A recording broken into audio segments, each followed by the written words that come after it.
was actually just about to look up something on my phone. I heard one time that there's some relevance between the number 16 and Shiva. And then I looked at my phone and it's like 16 o'clock and then you appeared. So I didn't get to look it up. But apparently there's some relevance, I don't know, numerology or We'll take that for homework for next time. something. And that's why I read 16 chapters yesterday. Aha. Verses. I didn't Okay. read 16 chapters, that would be a lot. I read 16 verses. Yeah. No, you said chapters. I heard verses. It's fine. Yeah. Nice to see It's ecstatic to see you. you. How's everything good? Everything's very good. Yeah. We we had both girls over for takeout dinner on Wednesday, and we let them both know that we're planning to go live in another country so we can retire early. And how did they take the news? Well, Liana, the older one, was she wanted to slag us both. She said, "Anywhere you go is okay as long as it's not Portugal." Yeah. She knows you want to go to Portugal, probably. Does she? And her life is her really her next 8 years. The path is fairly well defined with some minor variations. A Yeah. study, is it? Yeah, medical school, that whole thing. Yeah. There's a trajectory, yeah. Yeah. With Sophia, it's a little different, but we assured her that our plan is flexible, and she's got a whole year, and she can stay in the house, and we'll help her find renters. And so we left thinking that, in German you say alles in Ordnung, which means everything's okay. Ah, that sounds Yeah, good. it I was would good. say it again just because everything else okay is a great thing to say, but the German version sounded a bit difficult because I never heard it before. Ordnung is the same word as order, and order is a very high Or value no. in German. Yeah, it's a No. very high value in German society. Yeah, I know. I've- it comes across. So here we are, chapter 26. Yes, here we are. Potentially, the legend has it that this is Sri Bhagavan Ramana Maharshi's favorite chapter. I don't really know that with certainty, but that is the legend that I've heard. Legend has it, I know. I've Yeah. heard also. I wonder if as we explore chapter verses, if I could just start by asking a couple questions about the title, and then maybe we read a verse or two and see what happens. Let's see. So the title is Undifferentiated Abidance in the Non-Dual Nature. So what is undifferentiated? Like, when I hear it, I'll tell you what I see. I'm not saying like it's right or wrong, but like, I suppose it's just like, I don't know if it's the meaning of the word, but when I hear undifferentiated in this context, it's like consciousness doesn't make things different. It's like it's not one thing and another thing and another thing and they're all different. It's like consciousness sees through the eyes of consciousness and all is consciousness. So there is no differences like that. So like even between maybe people in a company, maybe they hold different roles, but through the eyes of consciousness everybody is the same. Or maybe even through younger people and older people, like our minds might make some distinction, like this person is wiser than that one or something, but through the eyes of consciousness everyone is equal and the same because all is consciousness. And maybe also even a person is the same as a cup and the same as a clock. I saw, oh no, it's not even a clock. I thought I saw a clock on your wall. That's why a clock came to mind. But just like all is consciousness, it's undifferentiated.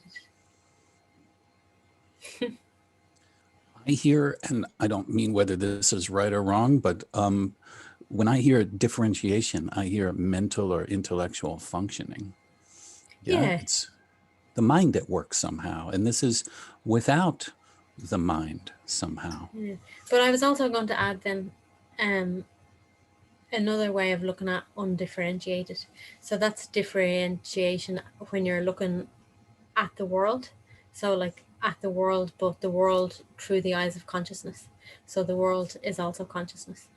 But another way of maybe seeing it is when we're just recognizing our formless nature. That's very much here, and even if the mind is present and it's saying this is different and that's different and it's doing the mind functions, um, and it's making things different. Also, the what's the word? Undifferentiated. Undifferentiated, yeah. The undifferentiatedness is also here simultaneously at the same time. So I don't really feel that um really that has to become like that in the world, because we function in the world through our mind. Like I see the world as mind.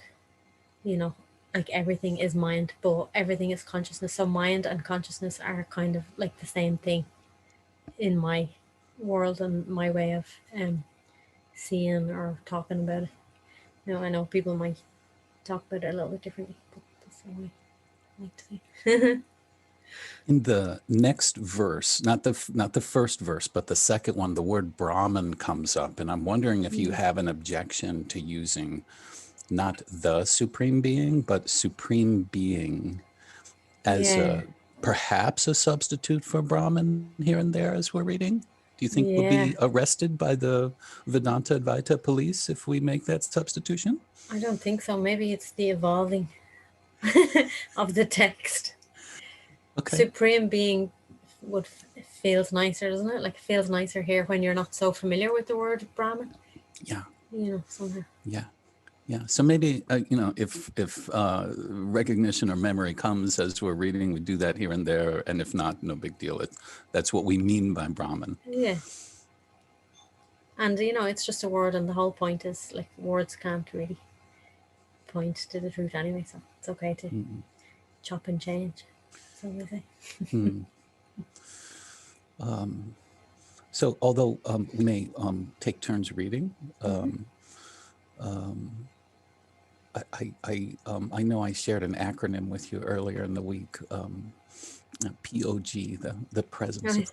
grace, Beautiful. and it's especially joyous for me to think about being with Amba, and I think without trying to not trying to wrap a frame around it, but the word presence of grace really, I think, is a lovely definition or lovely description of this context. So just wanted to share that.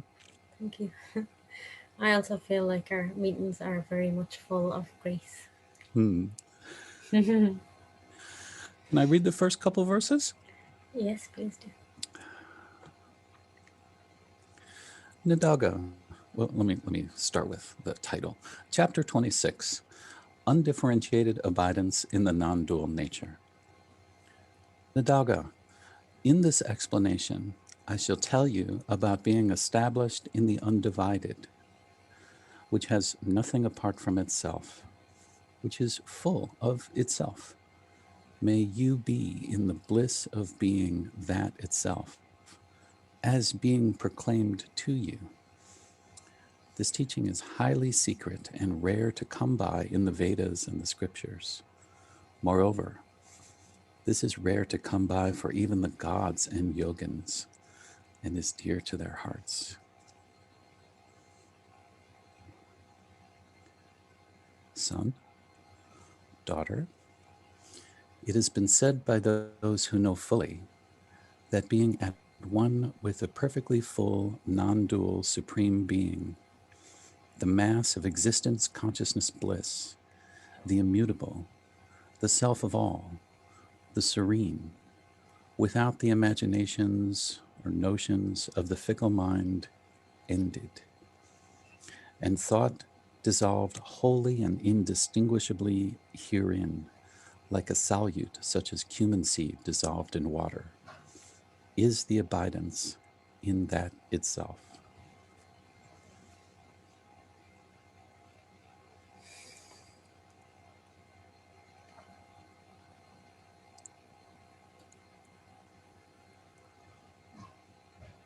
When inquired into deeply, all the multitude of differences will be seen to be never existent.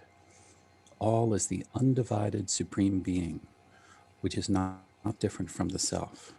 And that am I. By always correctly practicing in this exalted certitude and relinquishing all else, be in the bliss of being ever that itself.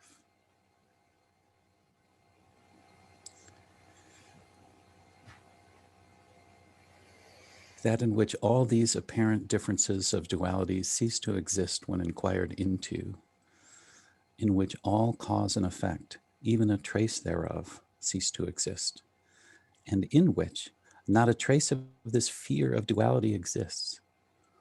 When the mind is merged therein, being that itself, ever abide in unwavering bliss.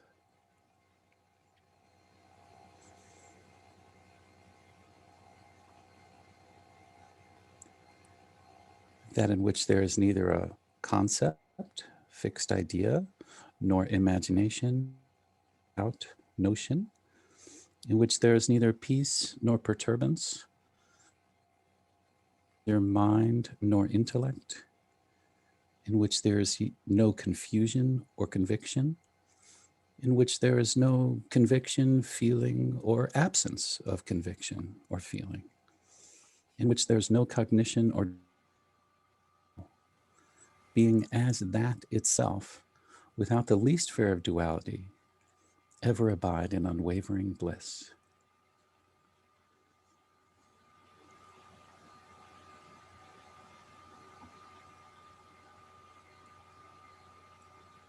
Kind of liking the unwavering bliss part.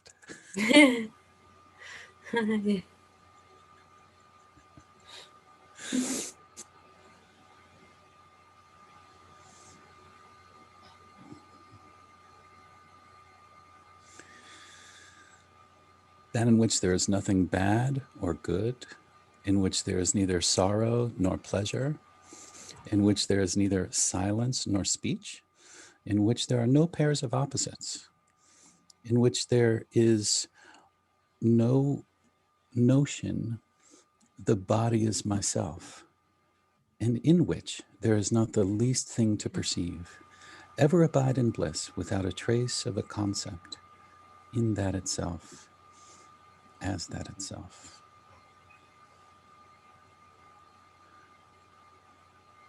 So here, I just wanted to make mention, and maybe there's a comment that you have, and if not, it's cool, but it turns the normal attitude towards the body on its head. Yeah, the body is an appearance in me, rather than the shell carrying me around.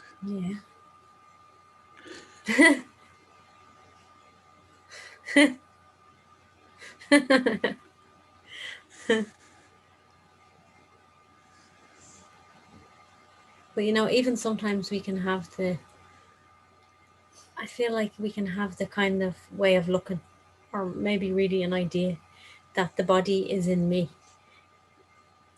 So obviously that's kind of reflecting something true, but yet we still don't question what is me, you know, so we're still taking ourselves to be like something separate and individual, and the body is in me. Like maybe it's like an individual type of consciousness or something. We didn't really question it, but I feel like especially in spirituality we can kind of take it to be like that. I don't know, I haven't got anything else to say, but that's all. Well, I mean, the language just kind of forces us into it. I mean, even Hanuman once, he let me hug him, and he was Electric. sort, yeah, and he's, as he was coming towards me, he said, don't hurt me. Oh.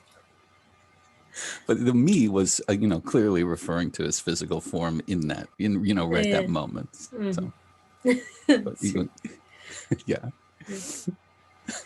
You know, I think this the Song of Ribu, it's very wonderful, first of all, and it's very much a remedy. It's very much a remedy, but I feel it's also very um much, what's the word that I could just say what I want to say? Very like deep or something. Like I don't know if many beings would be going around completely absorbed in that state where the sense of a me never ever arises. Like there probably is some beings. Like I'm definitely not one of them. um, there might be some beings, so I can talk like anytime someone asks me or something. Like I know who I am, and I can be clear about who I am. But yet, at the same time, that sense of a me does come up, and I can see just different like energies or like thoughts, like maybe that refer to myself as something I'm not, arise. So in the Rubu Gita, it's saying that that doesn't even happen. So I don't know, like, and for me, like at least here, it's fine, like just how things are. Like maybe someday it will be like that, but like if I die today, I really don't think it matters. Like I really, yeah, like I really don't think it matters. But there is a joy in um anytime, right in the middle of when maybe there's a thought that's talking about referring to me as a me, in that moment, or if there's a type of an energy in that moment to choose to abide as myself. There's a great joy in that, because it's kind of like the natural, not natural, the usual kind of Maya way is to be attached to that kind of energy. I'm like attached like that, kind of attached to that like energy energetically somehow. But like when we choose to take all these words of Ribu and abide as the self, there's a great joy in that. It's like, it kind of loosens up everything. Um, so that's just a story. It's just a story of something that happens. But I don't know, like if it's even, well, I don't know if it's even really possible in a when you have a body, like when you seem to have a body, when a body's appearing in you, whatever words you want to use. Maybe I've never I don't know anybody. I've never heard anyone talking that that claims that. Have you? Well, Nome in retreat a few years ago was sort of hammering away at this identification with the body, Mm, mm, and then in his own language, he um, refuses to refer to himself. And I remember at lunchtime once, I got real close to him, sort of off to his right side, and I said, I really love you. And he gave me of these, just a gentle, super quiet acknowledgement. And it was lunchtime, yeah. And I said, can I bring you a brownie? mm-hmm. And he said, it is not needed.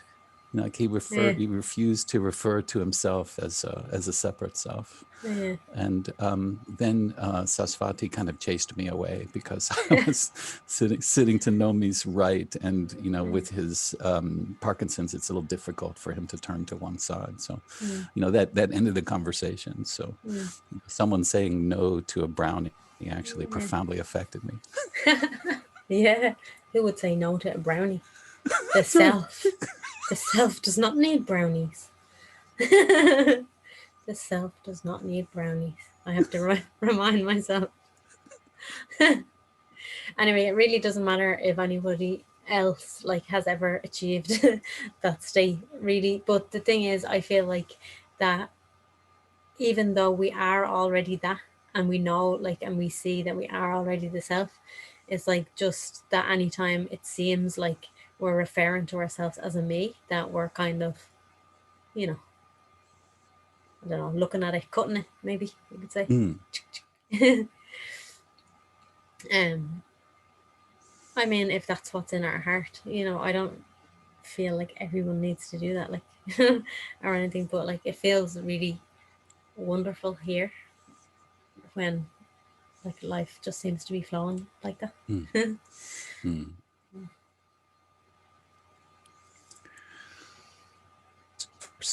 7. That in which there is no activity of body, in which there is no activity of speech, in which there is no activity of the mind, in which there is no activity of any other kind, in which there is nothing sinful or meritorious, and in which there is no trace of desire or its consequences. Ever abide in bliss without a trace of a concept in that itself, as that itself. Sorry for 1 second. Distracted for a second though.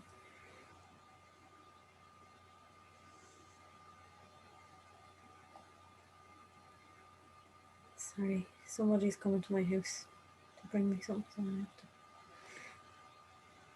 Do you need to go let them in? No, they're just asking for my address.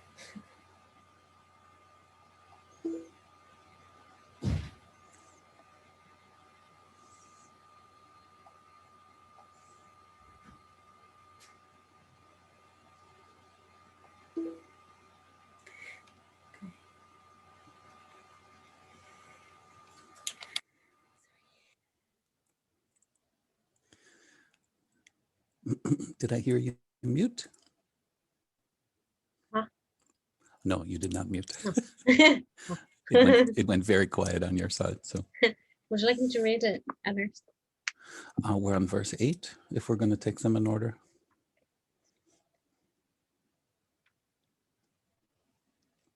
That in which there is never any imagination, in which there is no one who imagines, in which the universe has not arisen, in which the universe does not exist, in which the universe does not get dissolved, and in which nothing exists at any time.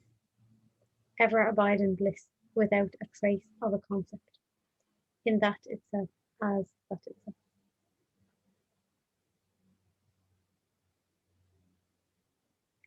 That in which there is no appearance of Maya, in which there are no effects of Maya, in which there is neither knowledge nor ignorance, in which there is neither lord nor individual, in which there is neither reality nor unreality, and in which there is not the least appearance of the world. Ever abide in bliss without a trace of a concept, in that itself, as that itself. But this is what made me say all that, what I said the last time. Like, so it says, it's pointing, to that, what we are. And it says, that in which there is no appearance of Maya. So we can be that and see that now. Yet, so there's no appearance, you can say there's no appearance of Maya, yet this whole thing is Maya. Like, so these words are Maya, so that's what made me kind of say it, like it's kind of speaking at like a deeper level. It's like speaking like of what what like happens or what like doesn't happen in the self. It's not really about all this like kind of dream world. I don't really feel that all like thoughts have to stop or anything like that, or even that we have to speak in a particular way or anything has to change at all. It's really just about inside, like inwardly, for lack of better words, inwardly, that we're not identified with all of what seems to be appearing, and like that's enough. And then whatever else happens after that, because I feel like sometimes the words could be taken in such a way that we kind of then start to make effort, like could be like, oh, like I need to reach that place where like illusion doesn't appear in me. And like that's never going to happen as long as you have a body, because your body is an illusion. So if there's a person who says like illusion doesn't appear, like how can you believe that? Like, because like in a way you can, because they could say, because you know they're speaking from the ultimate place, like illusion doesn't appear in me, but yet that itself is an illusion that's talking. So I don't know. We should add a little context to our story here, yeah? In case 100 years from now, someone stumbles across this conversation. Yeah. To which I would say, don't y'all have anything better to do? But really, but really, we we we should say that this is the direct teaching of Shiva, and that Ribu has gone to, I think, Mount Kailasa in this song, Yeah. and he's come back from taking the a meeting with Shiva, and now he's Hmm. sharing everything he's learned with Nadaga, and he's sort of Yeah. transferring it like one candle flame to Yeah. another candle to light Hmm. it up. And Nadaga is listening. But in a way as well, I like what Ananta often says, and I feel is very true. It's like that we really don't need to really understand with our minds. So even everything what I'm saying about that, it's really kind of like for the mind in a way. But really, we don't really need to understand all that with mind because our heart kind of doesn't even really need to understand, Hmm. you know. Sorry, I just have to check something for a second. I have to make sure the person is getting these messages. Okay. So, sorry.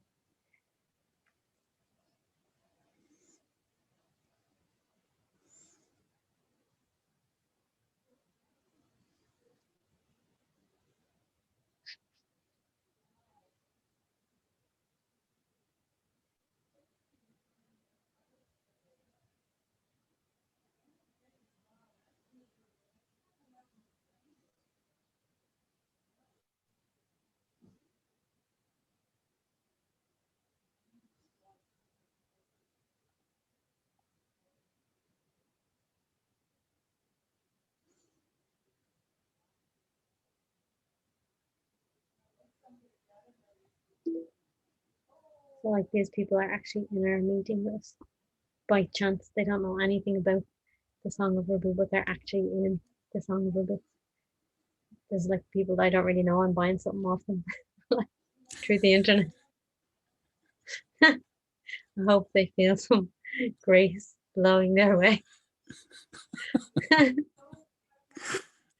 Namaste to those who would buy your things. I'm buying their things actually. Ah, very good. Okay. And just right now, beautiful case in point about how the presence of grace and the let go that comes with absorbing or trying to absorb these teachings, like it doesn't have to be a particular way. It's already Yeah, always yeah.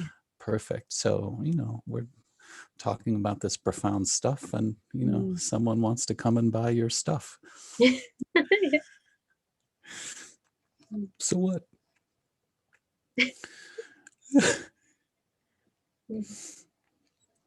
Should we be funny and say, unless it's this, right? Unless it's this thing, right? Your own exception in there. Please read some more. Okay, this is for them. We'll send it through the waves Okay. of you know Through consciousness. time. Mm-hmm. Consciousness. Okay.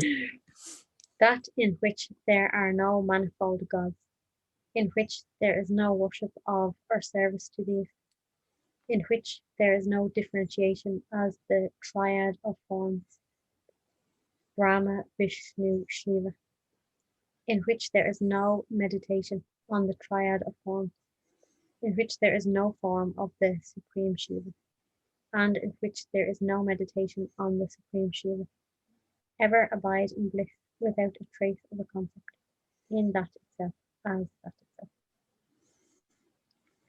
That in which there is no action suggesting differentiation, in which there is neither devotion nor knowledge, in which there is no result to be obtained, bereft of which there is no supreme abode or supreme state, in which there is nothing of means for attainment, in which there is nothing to be attained, ever abide in bliss without a trace of a concept, in that itself, as that itself.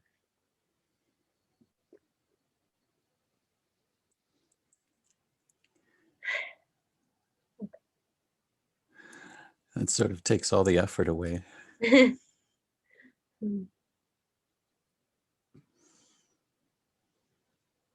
I feel like we're on chapter 26 now, and we've read from chapter 1 to 26. But somehow I feel like I've been feeling like maybe just the last week or two, like just the, I don't know if it's like remembering more like the words of the Ribu of Ribu, just like, like having the conviction, just like in a given moment, So like there's not really a lot of trouble in like the mind that appears here sometimes. There's no trouble or anything, but like sometimes like just small things like like maybe if like the body feels tired, or maybe there's just like yeah, maybe let's use tired as an example, some like kind of energy in the body. I feel like when those kind of energies are there, you can kind of be looking at them. You're kind of looking at the energy, and you don't really. I don't think you're. There's a kind of, maybe there's like a kind of a subtle identification with it. Like, so the mind isn't saying anything about it or anything like that, but there's some kind of energetic identification. But somehow like the sense, actually it was what we read last week, and it was just like saying, I am the self, I am the self, I am the self. It said it like 3 or 4 times. Somehow that really stayed with me. And like in moments like that, when like energetic things are happening, somehow like that sense comes, and it's just like everything just gets completely like loosened up, and like just kind of feel feel like as if there's nothing, like like as if there's no like illusion and no body and no, yeah. But I suppose it's like the energy, every teacher has a different energy or something, or yeah, different, some, I don't know the words, but maybe we'll just say a different energy. So I feel like the Riboon's energy is kind of like coming through stronger or something. Hmm. Somewhere Hmm. I felt like that. And I Hmm. notice myself as well when I'm talking to other people, like that I bring up the Ribugita, and like, like it says in the Song of Ribu, to just like have the complete conviction. And I feel like that's what, at least that's what stays with me out of all of these words, like many, many words. It's like the essence of it is to have the conviction of that you are the self. Hmm. That's it, isn't it? Just have the conviction, and like that's enough. Enough for what? Enough for complete liberation. Right. There you go. There you go. It doesn't have to be perfect. Yeah. And so we keep coming back to that, abide as that. Yeah.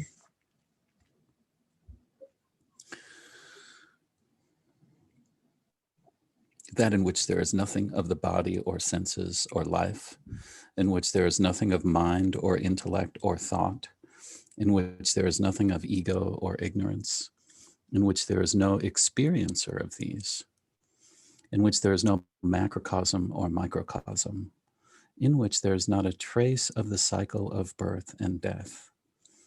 Ever abide in bliss without a trace of thought, in that itself, as that itself. Okay, so I really need your help. Okay.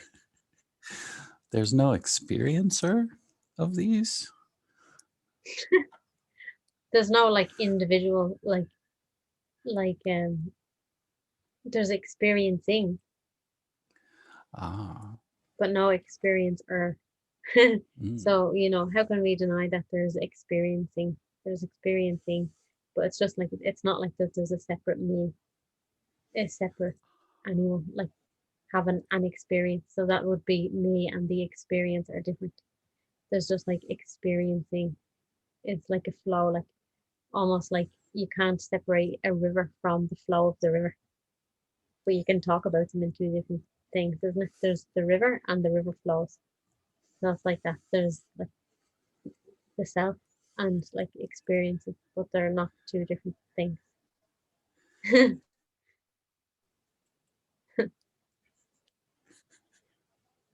Okay, Bothersome. Like, Yeah. here I come, I set up the table, and you Yeah. get up and run around. Yeah. Yeah. Yeah. I know. I actually went and had a massage today. Oh, great. And the woman she did just leave in the middle. But she left and went to the bathroom. Like, no one's ever done that before. I was like, oh, okay. Fine.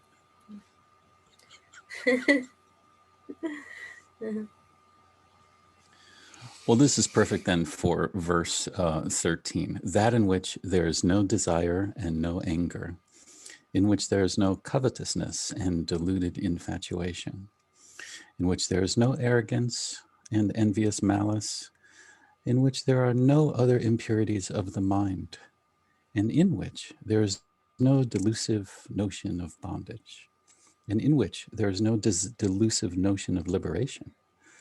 Ever abide in bliss without a trace of a concept, in that itself, as that itself. And you giggle. Yeah. I think this text is just like the best text going. That in which there is neither beginning nor end, in which there is no bottom or middle or top, in which there is neither shrine nor deity, in which there is neither charity nor righteous conduct, in which there is neither time nor space, and in which there is no object to be perceived. Ever abide in bliss without a trace of a concept, in that itself, as that itself.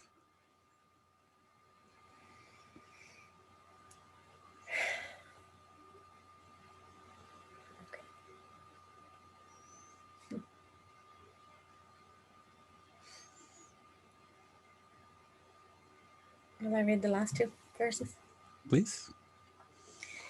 That in which the fourfold means for realization of the Supreme Being do not exist, in which there is neither Sadguru, true Guru, nor diligent disciple, in which there is no immutable knowledge, in which there is no illustrious sage, in which there is neither of the two kinds of liberation, and in which there is nothing at any time. Ever abide in bliss without a trace of a concept, in that itself as that itself. That in which there are no scriptures like the Vedas and such, in which there is no inquiring individual, in which there is no confusion and clarification, in which there is no position to be established, in which there is no position to be rejected, in which there is nothing at all except oneself. Ever abide in bliss, without a trace of a concept, in that itself as that itself. Mhm.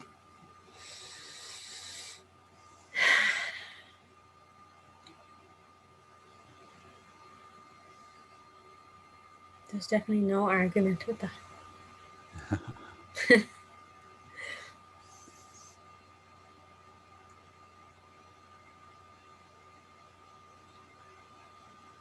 Mhm.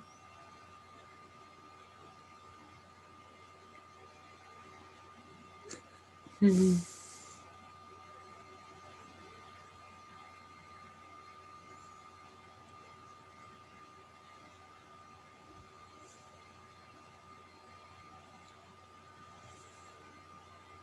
It's really nice to give this chapter a lot of room. So I'm glad we're approaching it in a slightly different way from how we've approached other chapters. Mm. It's nice. Nice. Just like the idea came here that like I had to like respect the chapter like extra because Ramana Maharashi gave it so much respect. And then like in respect to him I felt like we should, you know, just not kind of skim over so much. Yeah.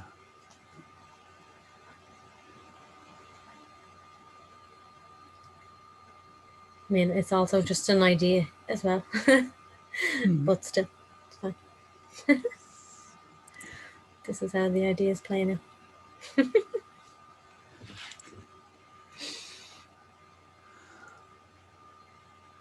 Looking at his picture or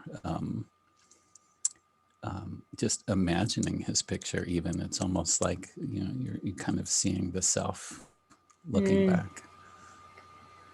I don't know if you saw this, but there's a moving picture that I posted on my Facebook page of Ramana Maharishi. It's like some kind of magic. Like, I don't know, maybe somebody made it by piecing different photographs together. Or maybe a photograph and then maybe they had a little clip of him moving a little bit and then another photograph or something. But it really looks like he's just looking around. He just kind of is like that and he just kind of moves and it's like so beautiful. Like, you have to go and look at it. It's like amazing. It's like his eyes are just like shining. It will like it will just give you a boost of bliss even if you're already in absolute bliss. I know it's like really beautiful. I think I'll go and look at it Yeah, I'll myself. go look. Beautiful, Yeah. beautiful. I know you've got to go. I'm not really in a rush. But yeah, I am Okay, going to go okay. in. Well then maybe we just sit here for a minute.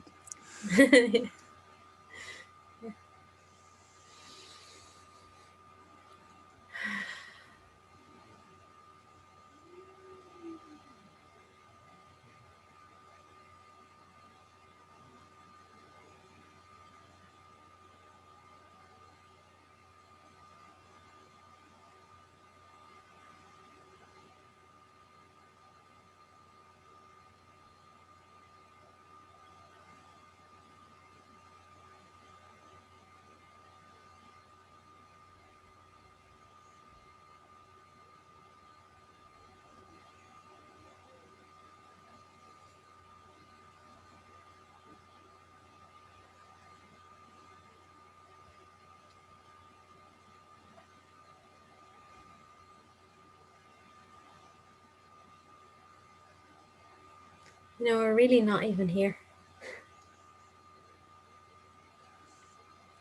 isn't it? Like, that's what like this whole thing is. It's like we're not here.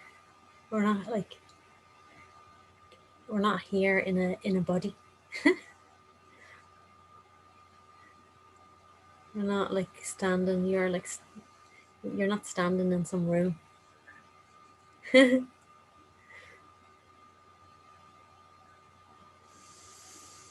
It's like it's like where we are. Like there's nothing but like everything.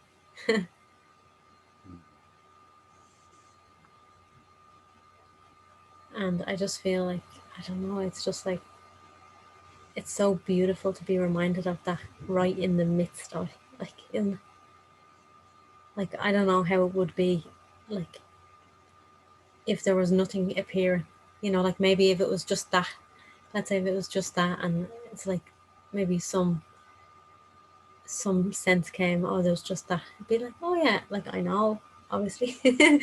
But like somehow when we've believed this whole thing to be true, and like even maybe in a day, like we might get caught up in a story, even if it's just trying to catch a bus on time or going here or there. So like every moment that we wake up to ourselves again, it's like, oh, I don't know, I feel like there's no end to that, or at least here there hasn't been an end, and there also hasn't even been a beginning in this life.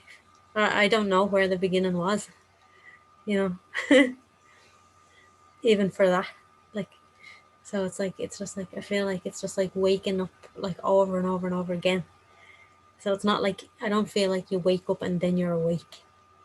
Like it doesn't feel like that. It's like it's also like that there's no experience and experiencer. So there's no like asleep and then awake. There's like it's awakening. It's like awakening is kind of like it's really like being alive in the midst of like a shadow of life or something. I don't know. Something. You can't really find words, but still you try. Anyway.